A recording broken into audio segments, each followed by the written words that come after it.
আসসালামু আলাইকুম। বাংলা সংবাদে সবাইকে স্বাগত জানাচ্ছি আমি আফরোজা রূপা। কয়েকটি দলকে দেশের ভবিষ্যৎ ঠিক করার দায়িত্ব দেয়নি জনগণ। পিআর চাইলে লাগবে ম্যান্ডেট, বলছে বিএনপি। পাল্টা যুক্তি জামায়াতের উদ্দেশ্য নিয়ে প্রশ্ন নেতাদের। উপদেষ্টা নয়, দুর্নীতির কাঠামো থেকে জাতির সেফ এক্সিট দরকার। গুমখুন মুক্ত ব্যবস্থার তাগিদ আইন ও গণপূর্ত উপদেষ্টার। জুলাই সনদে সমাধান দেখছেন বদিউল আলম। জ্বালানি ঘাটতির দায়ে রাজনীতিবিদ ও সহযোগী ব্যবসায়ীদের, বললেন জ্বালানি উপদেষ্টা। বাধ্য হয়ে এলএনজি আমদানি দোষারোপ না করে সমাধানের তাগিদ মঈন খানের। ইসরায়েলের কারাগার থেকে মুক্ত হয়ে দেশে ফিরলেন আলোকচিত্রী শহীদুল আলম। ফিলিস্তিন মুক্ত না হওয়া পর্যন্ত লড়াই চালিয়ে যাওয়ার ঘোষণা। দেশবাসীর প্রতি কৃতজ্ঞতা প্রকাশ। এবং শহীদ মিনারের শিক্ষাবিদ সৈয়দ মঞ্জুরুল ইসলামের মরদেহের সর্বস্তরের শ্রদ্ধা। ঢাকা বিশ্ববিদ্যালয়ের কেন্দ্রীয় মসজিদে জানাজা শেষে বুদ্ধিজীবী কবরস্থানে হবে দাফন। কয়েকটি দলকে দেশের ভবিষ্যৎ ঠিক করার দায়িত্ব জনগণ দেয়নি বলে মন্তব্য করেছেন বিএনপির স্থায়ী কমিটির সদস্য আমির খসরু মাহমুদ চৌধুরী।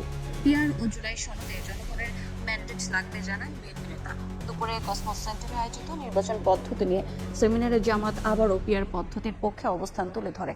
দেশের ভালোর জন্য সবাইকে ছাড় দিয়ে ঐক্য তৈরি করে নির্বাচনের পথে হাঁটার আহ্বান রাজনৈতিক দলের নেতাদের।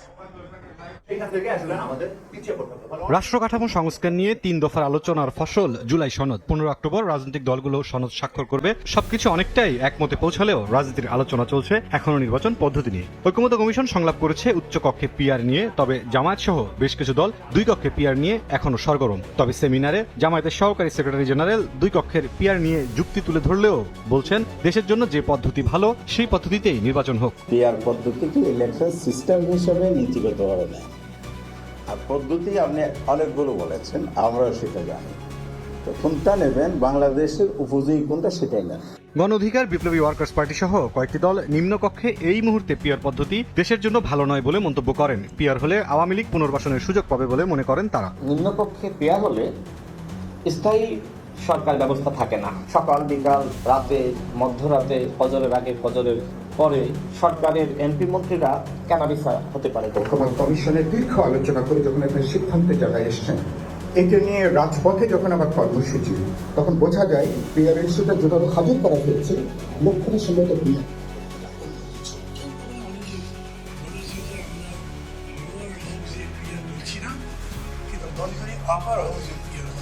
বাংলাদেশে যদি এখন আপনি ভোটের বাজারে ঘুরে আসেন, দেখবেন কোনো মানুষ পিয়ার করে না।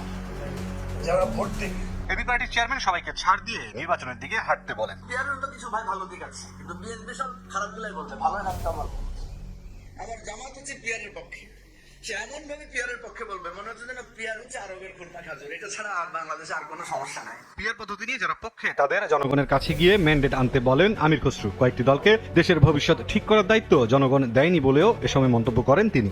সব জায়গায় ঐক্যমত হতে না, এমনকি আপনি যে বিষয়গুলোতে ঐক্যমত হয় নাই, আপনি কি সবগুলোর উপর এখন কি গণভোটে জিততে পারবেন? পিআর এই যে আমাকে গণভোটে জিততে হবে কেন? আমাদের তো প্রত্যেকটি দলের অনেকগুলো ইস্যু আছে যেগুলো ঐক্যমত হয় নাই।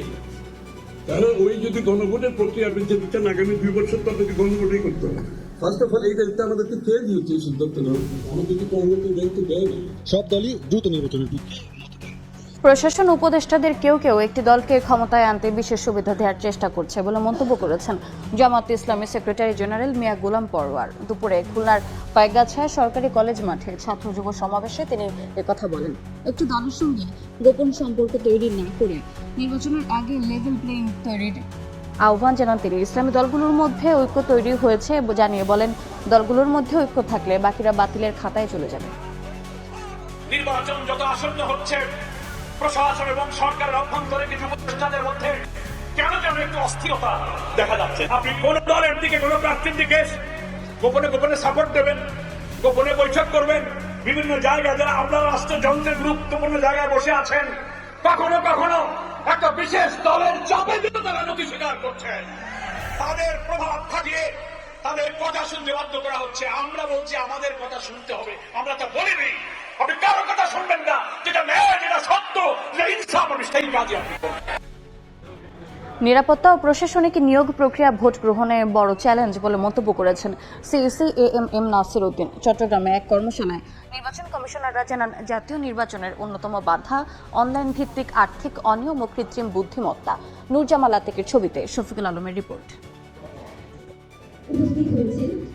2024 সালের ফেব্রুয়ারিতে রোজার আগে জাতীয় সংসদ নির্বাচন আয়োজন করতে যাচ্ছে নির্বাচন কমিশন। প্রস্তুতি হিসেবে ভোট গ্রহণকারী কর্মকর্তাদের চ্যালেঞ্জ ও উত্তরণের উপায় নিয়ে দেশব্যাপী চলছে নানা কর্মশালা। চট্টগ্রাম নগরীর আঞ্চলিক লোক প্রশাসন প্রশিক্ষণ কেন্দ্রে নির্বাচন কমিশনের কর্মশালায় অংশ নেন 70 জন কর্মকর্তা। আমরা আগামী মাসের ভিতরে তাদের নিবন্ধন শুরু করব। জেলখানায় হাজতে যারা রয়েছে কয়েদি, তারাও অবস্থা ব্যালটে ভোট দিতে পারবে। কিভাবে একটি সুস্থ সুন্দর নির্বাচন হবে এবং তারা ভোটে অংশগ্রহণ করবে, এই বিষয়ে জনসচেতনতা তৈরি করতে হবে। নির্বাচন পরিচালনায় প্রিসাইডিং অফিসারদের পূর্ণাঙ্গ ক্ষমতা দেওয়া হবে বলে জানান সিসি। কথা বলেন ভোট গ্রহণের চ্যালেঞ্জ নিয়েও। রিটার্নিং অফিসারের কাছে এবং প্রিসাইডিং অফিসারের কাছে সব ধরনের ক্ষমতা দেওয়া আছে। যদি গোলমাল করে সেন্টার বন্ধ করে দিবেন, 3টা গুণা হলে 3টা সেন্টার বন্ধ করে দেবেন, দরকার হলে আমার পুরো কনস্টিটিউশন ক্যান্সেল করে দেব, বন্ধ করে দেবো ইলেকশন। পুরা কর্তৃত্ব নিয়ে আইনটা অ্যাকসেপ্ট করবেন। এটা করতে গেলে শুধুমাত্র যেটা আপনার দরকার হবে, আপনার নিউট্রালিটিটা, আপনি যে নিউট্রাল নিরপেক্ষ আছেন, এই জিনিসটা কিন্তু প্রমাণ দিতে হবে আপনাকে। অতীতের ব্যর্থতা বলে নির্বাচন সংশ্লিষ্টদের নির্ভয়ে কাজ করার আহ্বান জানান সিইসি। উপদেষ্টাদের নয়, দুর্নীতির কাঠামো থেকে জাতির সেফ এক্সিট দরকার বলে মন্তব্য করেছেন আইন উপদেষ্টা ডক্টর আসিফ নজরুল। আর গুম খুন মুক্ত সমাজ ব্যবস্থা গড়ে তোলার তাগিদ দিয়েছেন গৃহায়ন উপদেষ্টা আদিলুর রহমান খান। জুলাই সনদ বাস্তবায়নের মাধ্যমে শেখ হাসিনার স্বৈরাচারী ব্যবস্থার সংস্কারে জোর দিলেন ঐকমত্য কমিশনের সদস্য ডক্টর বদিউল আলম মজুমদার। রাজধানীতে আলাদা অনুষ্ঠানে একথা বলেন তারা। সংবিধান ও রাষ্ট্র সংস্কারের রাজনৈতিক দলগুলোর সঙ্গে জাতীয় ঐক্যমত্য কমিশনের দীর্ঘ আলোচনার পর জুলাই সনদ সইয়ে প্রস্তুত রাজনৈতিক নেতারা। রাজনৈতিক স্থিতিশীলতার এই উদ্যোগের মধ্যেই উপদেষ্টাদের অনেকের সেফ এক্সিটের আলোচনা এখন তুঙ্গে।